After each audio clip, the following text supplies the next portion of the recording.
Hola, amados hermanos, que Dios les bendiga ricamente en este día. La propuesta para hoy es terminar de, de estudiar, ¿no? De sacar lo máximo que podamos del capítulo 15 de Hechos de los Apóstoles, ¿sí? Eh, Aunque parece ser un dato puramente histórico, dado que hoy no hay ningún partido de la circuncisión que nos diga, ¿no? que debemos observar lo que dice, ¿sí? Que debemos observar en el capítulo 15 de hecho de los apóstoles del concilio, y suponiendo, ¿no? Que haya cristianos que estén conviviendo con gente, con judíos, ¿no? Y bueno, el comer comida kosher, ¿sí? Es un bien para uno y para aquel que come comida kosher, ¿no? Y habla de los fuertes y los débiles, pero eso es para otro día. Bien, debemos sacar alguna conclusión de lo que estuvimos estudiando, ¿no? Y si me permite, vamos a sacar dos conclusiones, ¿sí? Una que apunta a la salvación y otra a la comunión. Para lo cual te pido, ¿sí? Que me acompañes en oración y después en tu casa leete el capítulo 15 completo y hasta un poquito más del 16, ¿sí? Y después de allí, así refrescamos el concepto, vamos a trabajar sobre el capítulo 15 y las conclusiones sobre la salvación y la comunión. Por lo cual te pido que ores conmigo. Amado Padre, gracias por este tiempo, gracias por tu misericordia, gracias por tu gracia, gracias por alcanzarnos. Te pedimos en este tiempo que nos des sabiduría. Gracias porque nos enseñaste a cuidarnos y nos cuidamos. Y no solamente nosotros, sino que al cuidarnos nosotros, cuidamos también eh, a aquel que está al lado mío, ¿sí? A mi prójimo. Gracias, Padre, por todo lo que tenés. Bendito eres, para que te agrade todo lo que digamos, ¿sí? Que te agrade todo lo que digamos. Bendito eres, Padre, en el nombre de Cristo Jesús. Amén y amén. Muy bien. Ok, entonces estamos con dos conclusiones, con la salvación y con la comunión. Bien, para meternos en temas, los judaizantes, ¿sí? Los judaizantes entendían que, ¿qué entendían los judaizantes? ¿No? Y vamos a Hechos de los Apóstoles, capítulo 15, versículo 1. Entonces algunos que venían de Judea enseñaban a los hermanos, si no circuncidáis conforme al rito de Moisés, no podéis ser salvos. Bien, aquí había un requisito, aparte de lo que Jesús había hecho en la cruz, le agregamos la circuncisión. Bien, y vamos a Hechos de los Apóstoles, capítulo 15, versículo 24, que dice, por tanto, hermanos, hemos oído que algunos que han salido de nosotros, a los cuales no le dimos orden, os han inquietado con palabras perturbando vuestras almas, mandando circuncidaros y guardar la ley. Acá Jacobo está diciendo, bueno, los judaizantes dicen que hay que circuncidarse. Y Jacobo dice que hay que circuncidarse y guardar la ley. Es decir, que le agregamos a lo hecho por Jesús en la cruz el guardar la ley y el circuncidarse. Muy bien, pero ¿para qué? Para ser salvos. Es decir, que no era completo y acabado todo lo que había hecho Jesucristo en la cruz. Entonces, a lo que a él había hecho había que agregarle la circuncisión y el observar la ley. Entonces, acá, ¿cuál era el peligro que detecta enseguida Pablo? Que la iglesia se dividiera en facciones teológicas opuestas. ¿Entienden? ¿Sí? Acá había un peligro de división, de facciones, ¿sí? Teológicamente opuestas. Por un lado estaban los judaizantes con un aparente apoyo de Jacobo, ¿sí? De Santiago. Aparente apoyo porque él dice, nosotros no los mandamos, por cuanto hemos visto que algunos que han salido de nosotros, a los cuales no dimos orden, nosotros, acá Jacobo pone una posición, pero después esto se va a descubrir en el concilio, pero estamos viendo un aparente apoyo de Jacobo. Esto es los apóstoles 15-24, muy bien, no dimos orden, pero bueno, acá tenemos una parte de la postura teológica, ¿sí? Aparente. El otro era Pablo, que reprende a Pedro en Antioquía, si me quieren seguir. Vamos a leer algo que dice Pablo en Gálatas 2:4, ¿sí? Bien, Gálatas 2:14, perdonen. Fíjense lo que dice Gálatas 2:14.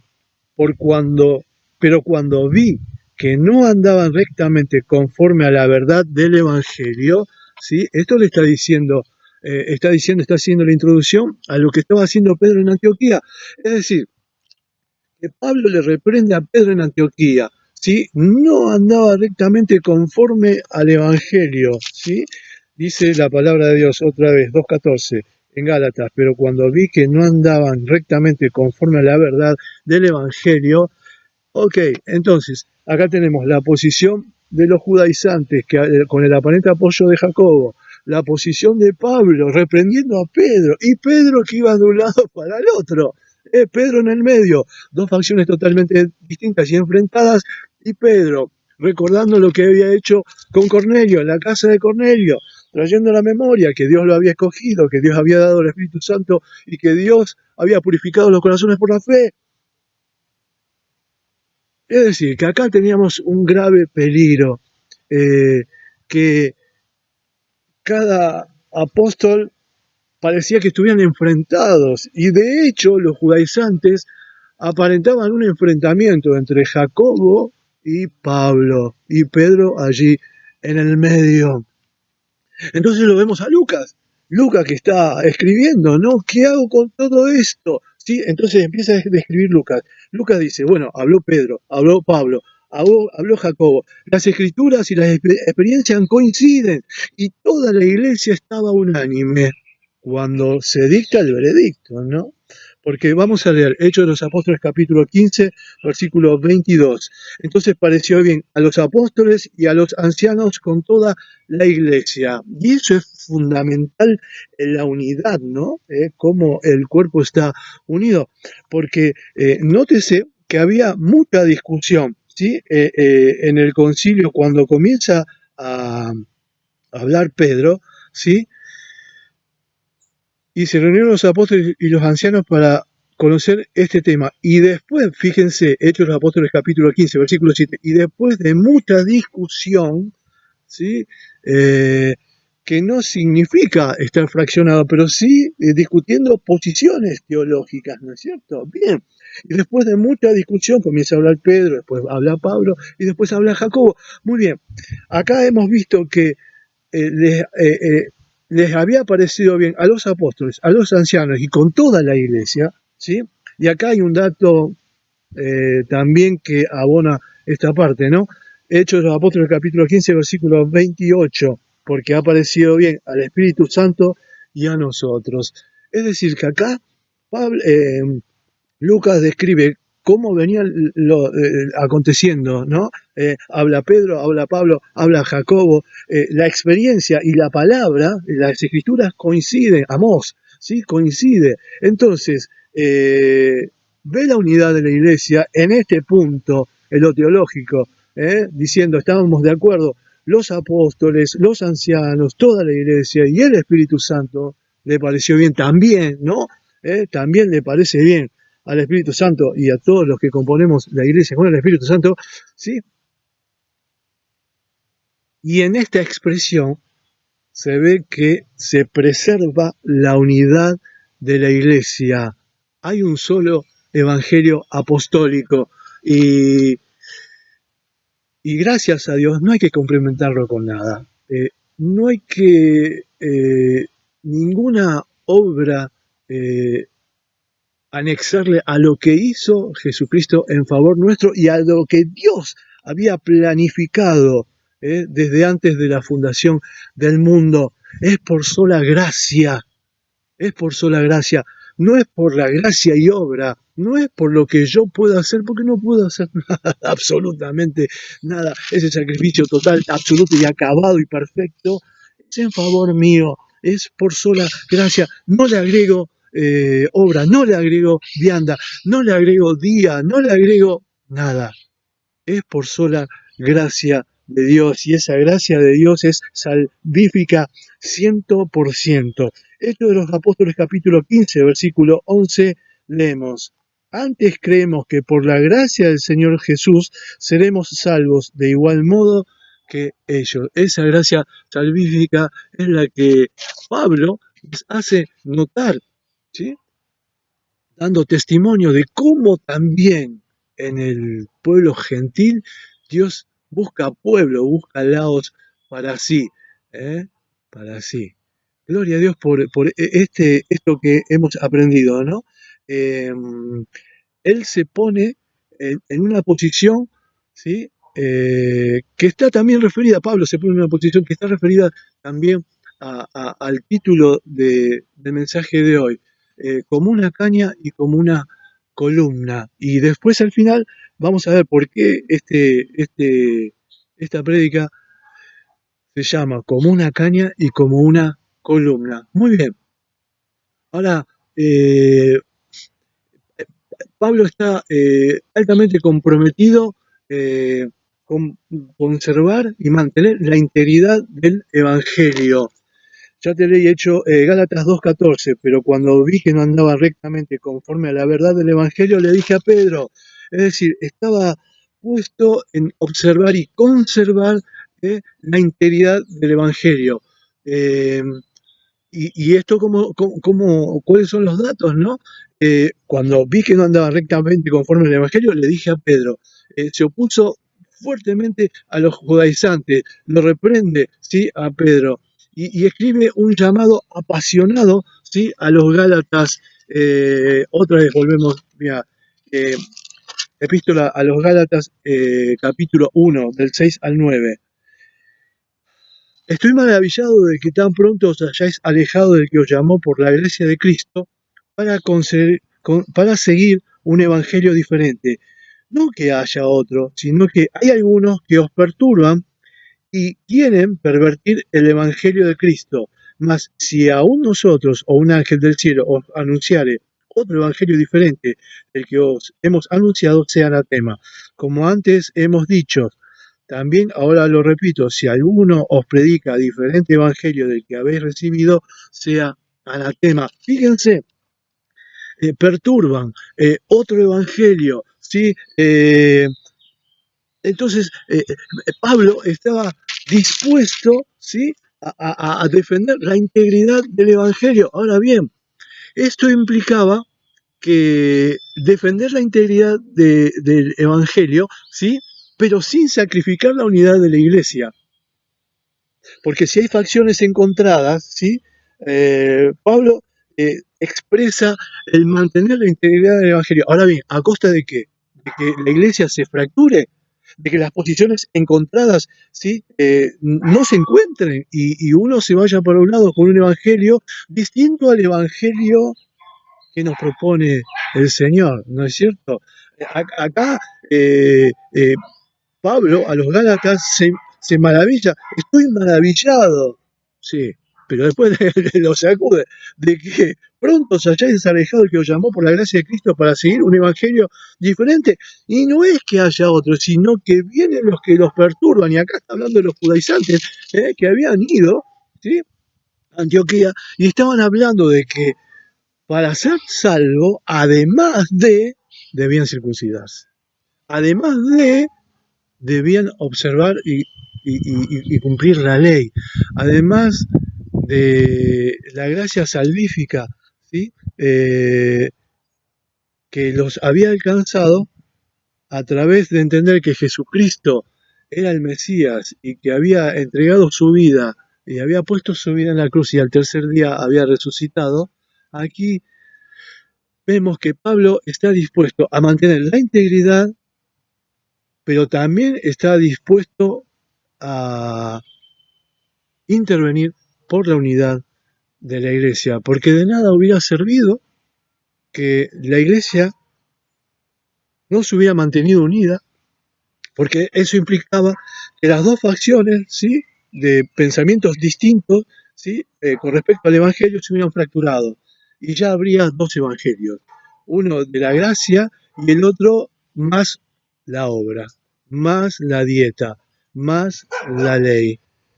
Y en Hechos de los Apóstoles capítulo 15, versículo 29, vemos que lo que dice el concilio de Jerusalén. Acá nos está hablando Jacobo, pero que vemos que todos los hermanos, es decir, los apóstoles, los ancianos, la congregación, el Espíritu Santo, todos estaban en una línea de pensamiento igual, ¿sí? Total y absoluta comunión y coinonía. Y nos dice el Hecho de los Apóstoles, capítulo 15, versículo 29, que os abstengáis de los sacrificados de los ídolos, de sangre, de ahogado y de fornicación, de las cuales cosas, si os guardáis, bien haréis, pasadla bien. Es decir, Pablo estaba dispuesto a cumplir lo que decía el, el concilio de Jerusalén, en tanto y en cuanto la unidad de la iglesia se mantuviera, ¿sí? Bien. Y para mantener esa unidad de la iglesia, Pablo también hace concesiones, ¿sí? Eh, Guarda lo que dice acá el concilio de Jerusalén para los hermanos que son gentiles. Y también, ¿saben lo que hace? Circuncida a Timoteo. Vos lees Hechos de los Apóstoles capítulo 16, versículo 3, cuando Pablo conoce a Timoteo, decide llevarlo junto con Silas, con Silvano, y dice, Hechos de los Apóstoles capítulo 16, versículo 3, quiso Pablo que éste fuese con él, y tomándole le circuncidó por causa de los judíos que había en aquellos lugares. Él estaba dispuesto a mantener la unidad, ¿sí?, de la iglesia, en tanto y en cuanto se respete, ¿sí?, la integridad del evangelio, que el evangelio sea uno solo, ¿eh? Pero que no se fracture la iglesia, que no se rompa la unidad que había en la iglesia. Ahora bien, el título del mensaje de hoy, como una caña, ¿sí?, y como una columna. Pablo era en lo no esencial como una caña, se podía doblar. Pablo en lo esencial era duro como una columna, no se movía. Y por más fuerza que hicieran, y por más nombre que tuvieras, llámalo como quieras, ¿sí?, nada iba a doblar esa columna con respecto a la integridad del Evangelio. Él estaba dispuesto a hacer concesiones, ¿sí?, en lo no esencial. Lo circuncido a Timoteo, porque voy a ir a las sinagogas donde están los judíos. Y aquellos hermanos que vienen del judaísmo, ¿sí?, entienden que él hacía ese tipo de concesión. Después más adelante vamos a ver cómo él hace voto también, ¿sí?, cuando otra vez está con Jacobo. Pero en lo concerniente a la integridad del Evangelio, no había fuerza que lo doble. Era una columna. Y nosotros debemos actuar así. Hoy hay una oferta del Evangelio impresionante, ¿sí? Bueno, el Evangelio de los apóstoles, ¿sí? El Evangelio que predica Pablo, ¿sí?, es el Evangelio, ¿sí?, que leemos en la palabra de Dios y no nos apartamos de la escritura. No es que haya otro Evangelio. El Evangelio es uno. Y el que lees es la palabra de Dios todos los días. Por eso, ¿sí?, te hizo a buscar en la palabra de Dios, a alimentarte de la palabra de Dios, a leer, entender y ponerla en práctica, que es lo mejor que nos puede pasar, ¿sí? No solo ser oidores, sino hacedores de la palabra de Dios. Que Dios te bendiga ricamente. Nos vamos a encontrar jueves, viernes, sábados y domingo, ¿sí? Por esto que nosotros celebramos las Pascuas de Resurrección. Gloria a Dios por todo lo que tiene Dios para nosotros en este tiempo. Gracias por acompañarnos. Que Dios te bendiga ricamente. Gloria a su santo nombre. Gracias. Que Dios te bendiga.